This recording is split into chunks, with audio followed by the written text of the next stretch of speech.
Tonight, the Middle East is at a breaking point.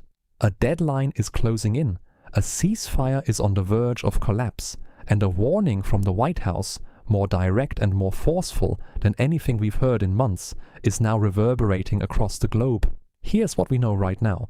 President Trump has issued an ultimatum to Iran: agree to a deal within days, or face what he described as severe and far-reaching consequences.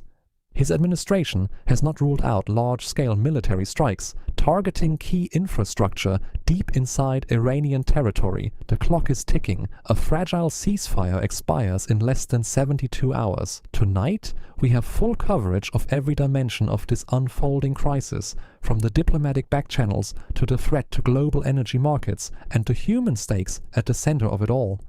Let's get into it. Over the weekend, President Trump made clear that American patience is running out. In a statement that left little room for interpretation, he warned Iran directly and publicly that if a nuclear agreement is not reached within days, the United States is prepared to act with force.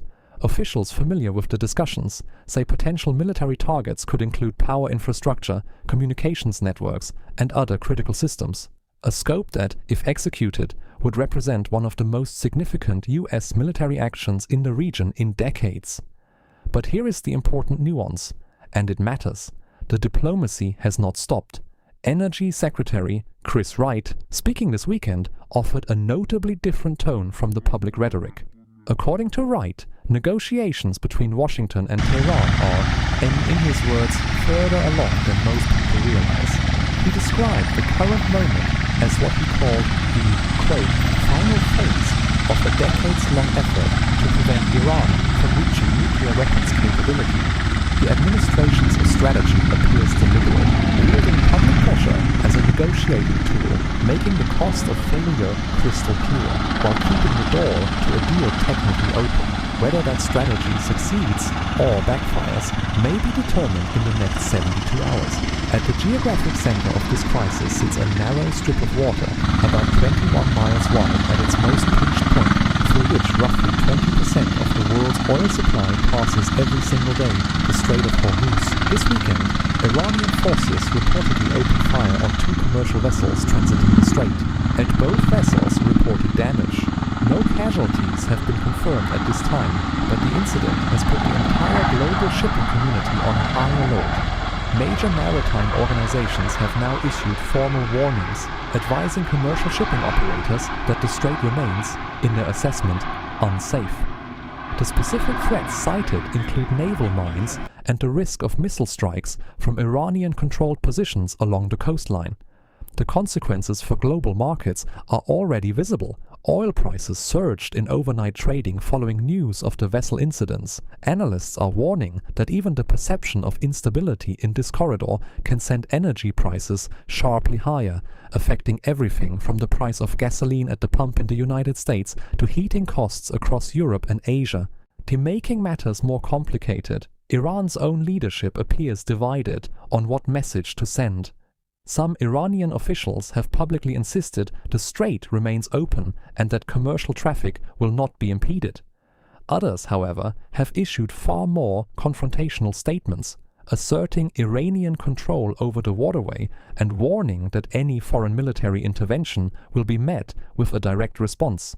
That internal contradiction may reflect a regime under genuine pressure, caught between the desire to project strength and the economic reality of a country that desperately needs relief from international sanctions. While the world's attention has been focused on Iran, a separate and equally fragile situation is developing along Israel's northern border. A ceasefire between Israel and the Lebanese militant group Hezbollah technically remains in place tonight, but that ceasefire is under serious strain. Over the weekend, the Israeli military carried out a series of targeted airstrikes inside Lebanese territory, describing the operations as acts of defensive necessity, saying they were responding to what they characterized as ongoing threats from Hezbollah positions. Hezbollah has not publicly acknowledged the strikes. At the same time, an improvised explosive device detonated near an Israeli military patrol, killing 1 Israeli soldier and wounding several others. The attack underscores just how tenuous the ceasefire remains on the ground, even as diplomats work to hold it together at the negotiating table. Israeli Prime Minister Benjamin Netanyahu reiterated this week that Israel's core objective has not changed: the full disarmament of Hezbollah. Officials say that goal will be pursued through political pressure if possible and through military action if necessary. The situation along Israel's northern border adds another layer of volatility to a region that is already stretched dangerously thin. Beyond the military dimensions of this crisis, there are significant economic and security threats that are drawing in countries well beyond the Middle East. The United States has, quietly, authorized the limited redistribution of Russian oil supplies as a pressure relief measure for global energy markets. The move is designed to prevent a supply shock if shipments through the Strait of Hormuz are disrupted or halted entirely. But the decision is not without controversy. Critics in Congress argue the policy benefits Moscow at a time when the US has invested heavily in isolating Russia economically. Administration officials, however, are defending it as a temporary and pragmatic step, one aimed at stabilizing supply chains, not rewarding Russia. The White House has framed it this way: the goal is to redirect existing oil flows, not to generate new revenues for Russia, in order to prevent an energy crisis that could ripple through every major economy on the planet. It is a high-wire act, managing the immediate threat of energy disruption while trying not to undermine the broader geopolitical strategy. And there is a developing story tonight that adds yet another layer of intrigue to this already complex picture. Multiple US and government agencies have confirmed they are actively investigating a series of reports involving the disappearance or unexplained deaths of several scientists connected to nuclear research programs. The investigation spans several agencies and several countries. Officials are being careful with their language tonight, emphasizing that there is no confirmed threat at this time.